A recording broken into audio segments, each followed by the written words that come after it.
حضرات محترم، اللہ رب العزت نے ارشاد فرمایا وَكُلَّ إِنسَانٍ ہر انسان جو ہے، جو بھی اس دھرتی پر آیا ہے، اس زمین پر پیدا ہوا، أَلْزَمْنَاهُ طَائِرَهُ فِي عُنُقِهِ، ہم نے اس کی گردن میں اس کا اعمال نامہ لٹکا دیا ہے، اس کے گلے میں ہم نے اس کا اعمال نامہ لٹکا دیا ہے۔ یہاں جو لفظ اللہ نے استعمال فرمایا وہ ہے طائرہ۔ اچھا، طائر کا لفظی مطلب ہوتا ہے پرندہ۔ اب اس پہ علماء کی اور مفسرین کی بے شمار تفاسیر ہیں کہ اس سے اصل میں مراد کیا ہے۔ یعنی طائر کا اصل مطلب تو پرندہ ہے، طائر کا مطلب اعمال نامہ بھی ہوتا ہے، طائر کا مطلب قسمت بھی ہوتا ہے، طائر کا مطلب شگون بھی ہوتا ہے، طائر کا مطلب کتاب بھی ہوتا ہے۔ تو یہاں پہ کیا مراد ہے؟ قرآن مجید کی عجیب انداز ہے کہ جو وقت گزرتا جاتا ہے، اللہ کے نبی صلی اللہ علیہ وسلم نے ارشاد فرمایا، جس کا مفہوم یہ ہے کہ قرآن مجید کے جو عجائبات ہیں کبھی ختم نہیں ہوں گے۔ اب دیکھیں، اس زمانے میں لوگوں نے شاید پرندے کے اعتبار سے بات کو سمجھا ہو، لیکن جو ٹیکنالوجی اور سائنس جو آگے بڑھتی جا رہی ہے، قرآن مجید کے اسرار مزید کھلتے جا رہے ہیں اور اس کے الفاظ مزید واضح ہوتے جا رہے ہیں، اور ہو سکتا ہے آئندہ زمانوں میں کہ اور بھی مزید واضح ہو جائیں جب ہم نہ ہوں اور دنیا اور تبدیل ہو جائے۔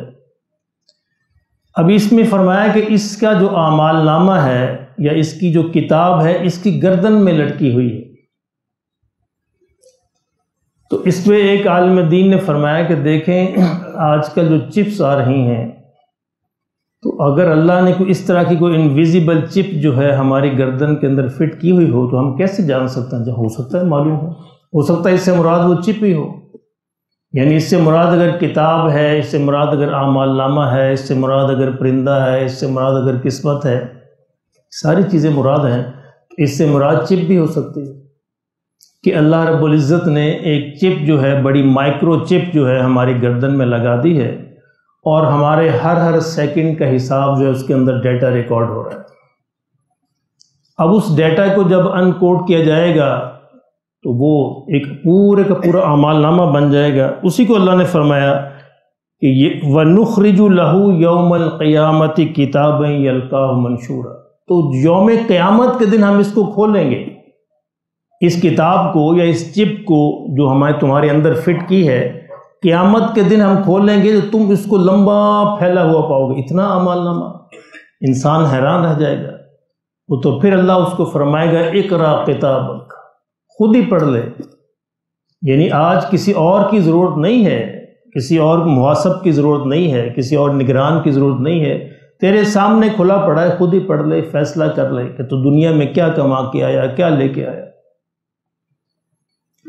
میرے محترم دوستو، دیکھیے، اگر یعنی یہ جو چپ جو میں نے عرض کیا ہے، اگر انسان، اور یہ ٹیکنالوجی کے دور میں آج کل اس پہ پلان بھی ہو رہا ہے، یعنی جو بڑی بڑی کمپنیاں ہیں وہ بھی یہ پلان کر رہی ہیں کہ انسانوں کے اندر ایک چپ جو ہے فٹ کر دی جائے، اور اس سے پھر انسانوں کو خود اپنے مطابق جو ہے کنٹرول کیا جائے۔ تو جب انسان اس حد تک جا سکتا ہے تو اللہ کے لیے تو کوئی مشکل نہیں ہے۔ اللہ رب العزت تو ایک کن ہے اور فیکون، ہر چیز ہو جاتی ہے۔ تو عین ممکن ہے کہ ہمارے اندر ہماری پیدائش کے ساتھ ہی اس طرح کا کوئی نظام جو ہے، کوئی سافٹ ویئر جو ہے وہ فٹ کر کے بھیجا گیا ہو کہ جو قیامت کے دن جو ہے وہ پھر پورا کھلے گا اور ہر چیز جو ہے سامنے آ جائے گی۔ یہ لفظ اتنا جامع ہے کہ اس کو کسی بھی حوالے سے بیان کیا جا سکتا ہے۔ ایک اور عالم دین نے اس کو اس طرح بیان کیا کہ دیکھیں، اس کو اگر آپ ایک بیگ سمجھ لیں کہ ہر میں ایک بیگ لٹکا ہوا ہے۔ اب جاتے ہیں نا حج پہ، عمرے پہ جاتے ہیں کہ چھوٹا سا بیگ یہاں پہ لٹکا لے، ڈاکومنٹس بھی، کاغذات بھی محفوظ رہیں، اور وہ ہر وقت بندہ اپنے ساتھ رکھتا ہے تاکہ میری ضرورت کی چیزیں میرے ساتھ رہیں۔ تو وہ فرماتے ہیں اگر اس کو آپ ایک بیگ سمجھ لیں، تو انسان جو بھی مطلب عمل کرتا ہے اس بیگ کے اندر محفوظ ہوتا چلا جاتا ہے، اور وہ پھر بیگ اٹھائے اللہ کے حضور حاضر ہو جائے گا۔ تو اللہ کہے گا کھول دے اپنا بیگ، خود ہی دیکھ لے جو تو کما کے لایا ہے، ساری کمائی تو ساتھ لے کے آیا ہے، آج اس کو کھول لے اور کھول کے دیکھ لے۔ اچھا، لیکن اگر اس کو بیگ سمجھے تو بات مزید سمجھ آتی ہے، لیکن ہمارا ایک عجیب مسئلہ ہے۔ وہ مسئلہ یہ ہے کہ ہمارے پاس بیگ تو سب کے پاس ہے، اور اگرچہ آج اس دنیا کے اندر ہمیں نظر نہیں آ رہا، قیامت میں سب کچھ نظر آ جائے گا۔ اچھا، لیکن اس بیگ، ہمارے جو بیگ ہے، جو ہمارے پاس جو بیگ ہیں، خاص طور پر پاکستانیوں کے پاس، اس بیگ کے اندر سوراخ بڑے ہیں۔ یہ ایک عجیب مسئلہ ہے۔ بیگ تو اللہ نے سب کو ایک جیسا ہی دیا تھا، محفوظ ہے، بڑا اچھا ہے، سوراخ نہیں تھے اس میں۔ اچھا، اس میں سوراخ ہم نے خود کرنے ہوتے ہیں۔ یہ ہماری اپنی آپشن ہے کہ اس بیگ کو ہم صحیح سلامت لے جائیں اللہ کے پاس بھر کے، اور یا اس کو سوراخ کر کے ڈھیروں سوراخ ہوں اس کے اندر، اس حال کے اندر لے جائیں۔ اب یہ ہم نے خود اس کا انتخاب کرنا ہے۔ اچھا، یہ سوراخ کیسے ہوتے ہیں؟ ایک چھوٹی سی دیکھیے مثال دیکھیے، مثلا آپ وضو فرما رہے ہیں، وضو ایک بڑا افضل عمل ہے، اور قیامت کے دن امت محمدیہ صلی اللہ علیہ وسلم وضو کے اعضاء سے پہچانی جائے گی، وضو کے اعضاء روشن ہوں گے۔ اب وضو ہے، اس کی بڑی فضیلت بھی ہے، اس کا بڑا مقام بھی ہے، وضو کے بغیر نماز نہیں ہوتی۔ اچھا، آپ وضو فرما رہے ہیں تو آپ کے بیگ کے اندر اس کا ثواب جو ہے محفوظ ہو رہا ہے، لیکن وضو کرتے ہوئے آپ نے پانی کا اسراف شروع کر دیا، اب اس بیگ کے اندر سوراخ ہو گیا۔ کیوں جی؟ ثواب تو آپ ڈال رہے ہیں اس کے اندر، لیکن نیچے سے نکلتا جا رہا ہے، آپ کو نظر نہیں آ رہا۔ اب یہ مسئلہ ہے، یعنی جو ہی اب پانی کا اسراف آپ نے شروع کر دیا، ضرورت سے زیادہ پانی استعمال کیا، وضو تو کیا، ایک فرض عمل تھا، اس کے بغیر نماز نہیں ہونی، لیکن اگر آپ نے اسراف شروع کر دیا تو اس بیگ کے جتنا اسراف کریں گے اتنا ہی بڑا سوراخ ہوتا چلا جائے گا، وہ سوراخ بھی بڑھتا چلا جائے۔ کیوں؟ اسراف ایک ایسا عمل ہے کہ اللہ نے کہا ان المبذرین کانوا اخوان الشیاطین، اسراف کرنے والے شیطان کے بھائی ہیں۔ گویا بہت ہی برا عمل ہے، معمولی عمل نہیں ہے، یعنی اللہ نے جس کی اتنی شناعت، اتنی برائی بیان فرمائی، اور اللہ نے فرمایا کہ کلوا واشربوا ولا تسرفوا انہ لا یحب المسرفین، ضرور کھاؤ پیو لیکن اسراف نہ کرو، کیونکہ اللہ اسراف کرنے والوں کو پسند نہیں کرتا۔ اب وضو کے اندر اسراف فرمایا تو وضو کا جتنا ثواب تھا وہ آہستہ آہستہ آہستہ اس سے نکلتا نکلتا خالی رہ گیا۔ اب وہ بیگ تو اللہ کے پاس آپ لے کے جائیں گے، پوچھیں گے یا اللہ اس میں میرے وضو کا ثواب کدھر ہے؟ وہ تو تم نے سوراخ کر دیا تھا۔ جواب دیا جائے گا وہ تم نے سوراخ کر دیا تھا، وہ تو تم دنیا کے اندر ہی گرا کے آ گئے، اس میں فرشتوں کا کیا قصور ہے یا کسی اور کا کیا قصور ہے؟ تم نے بنایا، ہم مانتے ہیں تم نے بنایا، وضو کیا، سب کچھ کیا، لیکن اس ثواب کو تم نے محفوظ نہیں رکھا۔ ضرورت اس کی تم ثواب کو محفوظ رکھتے اور محفوظ کر کے ہمارے پاس لے کے آتے۔ یہی ایک عجیب بات ہے کہ اگر سٹیٹسٹکس دیکھیں دنیا میں عمرہ اور حج کرنے والوں کی، تو پاکستان کے حاجی اور عمرے والے سب سے زیادہ ہیں، یعنی انڈونیشیا سے بھی زیادہ ہے۔ انڈونیشیا کی آبادی ہم سے زیادہ ہے، مسلم کنٹری ہے، سب سے بڑی آبادی ہے ان کی، لیکن ہر سال جو عمرہ کرنے والوں کی جو اعداد و شمار ہیں وہ پاکستانی زیادہ ہیں۔ یعنی عمرہ کرنے والے بھی خوب ہیں، حج کرنے والے بھی خوب ہیں، تبلیغی جماعت بھی خوب ہے، گلی گلے محلے محلے نظر آتی ہے، ہر گلی محلے میں درس بھی خوب ہو رہے ہیں، قرآن مجید بھی پڑھے جا رہے ہیں، حفاظ بھی خوب ہیں، مدارس کی بھی لمبی ایک تعداد ہے، ماشاءاللہ مساجد بھی خوب ہیں، لیکن اس سب کے باوجود جو ہے بیگ کے اندر سوراخ بھی خوب ہے۔ ابھی کل پرسوں ایک دوست رہتے ہیں لکی مرور، وہ کہتے ہیں کہ ہمارا گاؤں جو ہے، اور ان کا کہ ہمارا گاؤں جو ہے، کہتے ہیں ہمارا گاؤں شاید واحد گاؤں ہو پاکستان کا جس کے ہر گھر کے اندر حافظ ہے، کہ ہمارے ہر گھر کے اندر، ہر پورے جتنے بھی گاؤں ہیں اس دیہات کے، ہر کے اندر حافظ ہے، ہر کے اندر حاجی ہے، ہر کے اندر عمرہ کرنے والا ہے، اور ہر گھر کے اندر تبلیغی جماعت میں چلے لگانے والا ہے، سارے موجود ہیں۔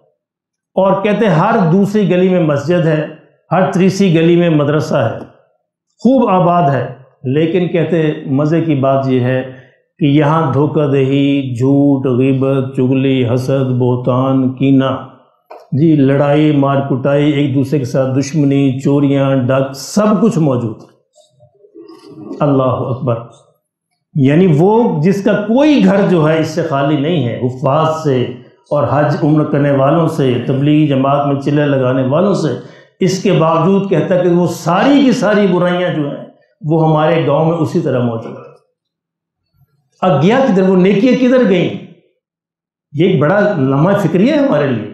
ہمارے وہ سارے حاجی، ہمارے وہ سارے عمرہ کرنے والے، ہمارے وہ سارے چلے لگانے والے، وہ کدھر گئے؟ نظر کیوں نہیں آتے معاشرے کے اندر؟ اس لیے کہ سب کے پاس جو بیگ ہیں سوراخ والے بیگ ہیں، عمل کرتے ہیں اور عمل کرتے ہی اپنی نیکیاں جو اس میں سے گرانا شروع کر دیتے۔ یہ ایک عجیب لمحہ۔ مثلا ہم نے روزہ رکھا ہے الحمدللہ، لیکن روزے بھی ہمارے سوراخ والے روزے ہیں۔ یعنی روزہ رکھا اور روزہ رکھ کر ہم نے کسی کی غیبت کر دی، ایک بڑا سوراخ ہو گیا۔ روزہ رکھا، روزہ رکھنے کے بعد ہے بد نظری، بری نظر سے کسی کو دیکھ لیا، ایک سوراخ ہو گیا۔ روزہ رکھا، روزہ کرنے کے بعد ہم نے زبان کا غلط استعمال کر لیا، ایک سوراخ ہو گیا۔ روزہ رکھا اور کان کا غلط استعمال کیا، غلط باتیں سن لیں، ایک اور سوراخ ہو گیا۔ اب یہ سارے سوراخ جو ہے صبح سے ہم روزہ رکھتے ہیں اور شام تک ہم بڑی ہی پلاننگ کے ساتھ اس میں سوراخ کرتے رہتے ہیں۔ اب جب شام کو افطاری ہوتی ہے تو ہمارے پلے کچھ بھی نہیں ہوتے، خالی ہاتھ کھڑے ہوتے ہیں۔ میں نے پچھلی دفعہ بھی آپ کو وہ حدیث سنائی کہ ڈھیروں اعمال انسان لے کر اللہ کے حضور حاضر ہوگا لیکن خالی ہاتھ کھڑا رہ جائے گا۔ ہائے ہمارے بیگ سوراخوں والے بیگ، یا اللہ ہم تو بیگوں کو بھر کے لائے تھے۔ اللہ کہے گا خود ہی دیکھ لو، اقرا کتابک کفا بنفسک اليوم علیک حسیبا۔ آج کسی اور پڑھنے والے کی ضرورت نہیں، خود ہی پڑھ لے، خود ہی جھانک لے اس کے اندر تو کیا لے کے آیا۔ نیکی کرنی ہے تو نیکی کو بچانا بھی تو ہے نا، اس کی طرف ہماری توجہ نہیں۔ یہی وہ المیہ ہے کہ پورا پاکستان بھرا پڑا ہے عمرے اور حج کرنے والوں سے، اور پورا پاکستان بددیانتی اور کرپشن سے بھرا پڑا ہے۔ اب دیکھ لیں حاجی کی زندگی تبدیل ہوتی ہے، ہر گلی میں عمرے کرنے والے مل جائیں گے اور ہر سال عمرے کرنے والے مل جائیں گے، اور عمرہ کرنے کے بعد الحاج لکھوانے والے بھی مل جائیں گے، اور آپ کو بتانے والے بھی مل جائیں گے کہ میں نے اتنے عمرے کیے ہیں، اتنے حج کیے ہیں۔ زندگی تبدیل نہیں ہو رہی، معاشرہ تبدیل نہیں ہو رہا، ماحول تبدیل نہیں ہو رہا۔ کیوں نہیں ہو رہا؟ کہ عمرے بھی سوراخوں والے عمرے، حج بھی سوراخوں والے حج، ہماری نمازیں بھی سوراخوں والی نمازیں، ہمارے روزے بھی سوراخوں والے روزے۔ مسجد میں آپ تشریف لائے اور مسجد میں نماز پڑھنی بڑی اچھی بات ہے، لیکن مسجد میں آتے ہی خیال آ گیا دل کے اندر، اور فلانا تو نماز ہی نہیں پڑھتا، کڈا پیڑا ہے، ساری نماز کا ستیہ ناس ہو گیا۔ اللہ اکبر۔ شیخ سعدی رحمۃ اللہ علیہ صبح تہجد کے لیے اٹھے، بیٹا بھی اٹھا، بڑی ایک خانقاہ تھی، مرید شاگرد آتے تھے دور دور سے سیکھنے، تو کچھ لوگ سوئے ہوئے تھے تو بیٹا بھی اٹھا تہجد کے لیے، تو لوگوں کو سوئے ہوئے دیکھ کر کہنے لگا آندے یہ تھے ستے رہنے سونا دے تھے۔ اللہ اکبر۔ شیخ سعدی نے فرمایا کہ بیٹا اس سے بہتر تھا تو بھی سوئے رہتا۔ اب تیری تہجد کا کیا فائدہ جب تیرے اندر دوسروں کی نفرت آ گئی۔ ہمارے دل نفرتوں سے بھرے پڑے ہیں، یہ عجیب بات۔ اور معاف کیجئے گا، جو مذہبی دنیا ہے، جو مذہبی لوگ ہیں، جن کے مذہبی چہرے ہیں، ان کے دل میں نفرتیں قدورتیں بھری پڑی، اوپر سے لے کے نیچے تک بھرے ہوتے ہیں مذہب سے، نفرت ہی نفرت، ہر ایک سے نفرت، جو بے نمازی اس سے نفرت، بے روزے والا اس سے نفرت، حتیٰ کہ جو مسجد کے اندر آ رہا ہے اس سے نفرت، یہ میری طرح نماز نہیں پڑھتا، اس کی نماز صحیح نہیں ہے۔ اللہ اکبر۔ آقا دو عالم صلی اللہ علیہ وسلم محبتیں بانٹ کے گئے تھے، اس امت کو محبتیں دے گئے تھے، اس امت نے اس محبت کو پیچھے پھینکا، سوراخ والے بیگ کے اندر رکھا اور نفرتیں باقی بچا لی۔ آج نفرتیں ہیں ہر طرف، دوسروں سے نفرت۔ ارے گناہ سے نفرت کرنی ہے، گناہ گار سے نفرت نہیں کرنی، یہ سکھایا تھا حضور نے صلی اللہ علیہ وسلم۔ اور یہ عمل آپ روزانہ اپنے گھر میں کرتے ہیں، معاشرے میں کیوں نہیں کرتے؟ یعنی سب کے بچے ہیں، سب نے اپنے بچے پالے ہیں، کیا بچے اس طرح پالے ہیں؟ بچے گندگی میں لت پت ہو جاتے ہیں تو بچوں کو کیا پھینک دیتے ہیں؟ کوئی ماں نہیں پھینکتی، کوئی باپ نہیں پھینکتا، بچے کو دھوتا ہے اور پھر سینے سے لگا دیتا ہے۔ گندگی سے نفرت ہے، گندگی کو دھونا ہے، گندگی کو صاف کرنا ہے، گندے سے نفرت نہیں ہے۔ گندے کو تو آپ نے پھر گلے لگا لیا، ہم گندے سے نفرت کرتے ہیں۔ اللہ اکبر، اگر یہ نفرتیں ہوتی، اللہ کی قسم مکے میں ایک فرد اسلام قبول نہ کرتا۔ میرے آقا نے صلی اللہ علیہ وسلم بیٹی کے قاتل کو معاف کیا ہے، بیٹی کے قاتل کو گلے لگایا ہے، چچا کے قاتل کو گلے لگایا ہے، اور ہر ایک کو گلے لگایا ہے۔ اللہ اکبر، ابو جہل کا بیٹا ہے، ابو جہل کا بیٹا، ابو جہل کو معمولی دشمن نہیں تھا۔ حضور نے فرمایا صلی اللہ علیہ وسلم میری امت کا فرعون تھا، ساری عمر دکھ اور تکلیف دی ہے آقا دو عالم صلی اللہ علیہ وسلم، اور ابو جہل کا بیٹا اکرمہ اسلام قبول کرنے آتا ہے۔ اور جب حضور کو خبر ملتی ہے صلی اللہ علیہ وسلم تو صحابہ سے کیا فرماتے ہیں کہ میرے صحابہ دیکھو اکرمہ آ رہا ہے، اس کے سامنے اس کے باپ کو برا نہ کہنا، کہیں واپس نہ چلا جائے۔ یہ ہے میرے آقا کی محبت صلی اللہ علیہ وسلم۔ محمد کا نام لینا بڑا آسان ہے، ہم محمدی ہیں، دل نفرتوں سے بھرے ہوئے ہیں۔ جتنی لمبی داڑھی مجھے معاف کیے دیا، اتنی لمبی نفرتیں ہیں ہم نے سینوں کے اندر پالی ہیں۔ جتنی بڑی سر کے اوپر ٹوپی اور پگڑی، اتنی ہی ڈھیر نفرتیں ہم نے اپنے اوپر باندھی ہوئی ہیں۔ یہ دین ہے محمد کا صلی اللہ علیہ وسلم۔ آقا پوچھیں گے گریبان سے پکڑیں گے، میں تمہیں محبتیں بانٹ کے گیا تھا، تم نے محبتوں کو پیچھے چھوڑا اور نفرتوں کے ڈھیر لے کے آ گئے۔ اس طرح لوگ مسلمان ہوں گے، اس طرح لوگ دین میں داخل ہوں گے۔ ارے میں نے قطرہ قطرہ کر کے لوگوں کو دین کے اندر داخل کیا تھا اور تم نے ڈھیروں کو دین سے نکال دیا۔ ایک زمانہ تھا کہ لوگ فخر کرتے تھے کہ یہ دائرہ اسلام میں داخل ہو گیا، اور ایک زمانہ ہے کہ آج کا مولوی فخر کرتا ہے دائرہ اسلام سے خارج ہو گیا، اس کو فتوی دینے میں مزہ آتا ہے، دائرہ اسلام سے خارج ہو گیا۔ اللہ اکبر، حضور پوچھیں گے صلی اللہ علیہ وسلم، گریبان سے پکڑیں گے، ارے میں نے تو قطرہ قطرہ چن کے یہ دریا بنایا تھا، تن کا چن کے یہ آشیانہ بنایا تھا، تم نے ایسے ہی آگ لگا کے چلے آئے؟ یہ اتنا ہی آسان تھا؟ کسی شخص کو راہ راست پہ لانا، دین پہ لانا، ہدایت پہ لانا کوئی معمولی عمل ہے؟ حضور نے فرمایا صلی اللہ علیہ وسلم، اے علی، سیدنا علی کو کہتے ہیں تمہیں 100 سرخ اونٹ مل جائیں، سرخ اونٹ بڑی قیمتی چیز تھی عرب کے اندر، 100 سرخ اونٹ مل جائیں، اس سے کہیں بہتر ہے کہ ایک بندہ تیری وجہ سے ہدایت پر آ جائے، ایک بندہ۔ میرے محترم دوستو، خدا کے لیے اپنے بیگوں کے سوراخ کو بند کیجیے۔ ہمیں پیش ہونا ہے حضور کا سامنا کرنا ہے قیامت کے دن، اور آقا دو عالم صلی اللہ علیہ وسلم پوچھیں۔ وہ اقبال نے کہا نا کہ اللہ اکبر، اے مولا قیامت کے دن اگر حضور میرا نامہ اعمال جو ہے، میرا حساب لینا اگر لازم ہو جائے، تو یہ فیصلہ کرے کہ میرا حساب لینا ہی لینا ہے، تو یا اللہ میرے نبی کے سامنے نہ لینا، ان کو شرمندگی ہوگی۔ میرا نامہ اعمال پہ نبی کے سامنے نہ کھولنا، ان کو شرمندگی ہوگی، دکھ ہوگا ان کو۔ یہ دکھ دینے کے لیے ہم اکٹھے ہوئے ہیں، یہ دکھ دینے کے لیے ہم مسلمان بنے ہیں، یہ دکھ دینے کے لیے ہمارے روزے ہیں، یہ دکھ دینے کے لیے ہماری نمازیں ہیں، یہ دکھ دینے کے لیے ہماری زکاتیں ہیں، ہمارے حج اور عمرے ہیں۔ اللہ کی قسم، جتنے حج اور عمرے اس ملک کے اندر ہوتے ہیں تو یہ ملک تو تبدیل ہو چکا ہوتا۔ یہاں تو جنت کی بہاریں ہوتی ہر طرف، یہاں تو دھوکہ دہی ختم ہو چکی ہوتی، ملاوٹ کا نام و نشان نہ ہوتا، گالی گلوچ کہیں کہ اس کا پتہ نہ چلتا، لوگ جو ہے محبتیں بانٹتے، لوگ جو ہے ایک دوسرے سے گلے لگتے، لیکن یہاں اس کے بالکل الٹ ہو رہا ہے۔ ہمارے حج عمرے بھی سیر ہے، سیر سپاٹے ہیں، ہماری نمازیں بھی دکھاوے ہیں، ہماری روزے بھی یہی حال ہے۔ کتنے برس ہو گئے اپنی زندگی کا حساب لگائیے، 40 50 60 برس ہو گئے روزے رکھتے ہوئے، ارے زندگی تبدیل کیوں نہیں ہو رہی؟ اللہ کے حضور گر جاؤ، رو گڑ گڑاؤ کہ مولا کیوں تبدیلی نہیں آ رہی؟ یہ زندگی میری کیوں تبدیل نہیں ہو رہی؟ روزے میں نے رکھے، نمازیں میں نے پڑھی، حج میں نے کیے، عمرے میں نے کیے، زندگی میری وہیں کی وہیں کھڑی ہے۔ زبان میری آج بھی جھوٹ بولتی ہے، کان میرے آج بھی چغلی اور غیبت سنتے ہیں، آنکھ میری آج بھی بری منظر دیکھتی ہے، دماغ میرا آج بھی غلط سوچتا ہے، مولا میرے حال پر رحم فرما۔ یہ محاسبہ ہے، اپنا محاسبہ۔ اگر ہم اپنا محاسبہ کرنے کے عادی نہیں ہیں، ہم دوسروں کا محاسبہ کرتے ہیں۔ اس قوم کی یہ بھی ایک عجیب عادت ہے، دوسروں کا محاسبہ کرتے ہیں، یہ بڑے اور بڑے فخر سے کرتے ہیں اور بتاتے ہیں لوگوں کو اپنا محاسبہ کرنے کی تیار نہیں ہے۔ عجیب ہے، اللہ نے ہماری آنکھیں ایسی جگہ لگائی ہیں کہ دوسروں کے چہرے پر تو تنکا نظر آ جاتا ہے اور اپنے جسم پر شیطیر بھی نظر نہیں آتا۔ ہمیں پہلا اپنا محاسبہ کرنا ہے، اپنی عبادات دیکھنی ہے، چیک اینڈ بیلنس کا نظام جو ہے، اکاؤنٹیبلٹی، محاسبہ، یہ ہم سے نکل گیا۔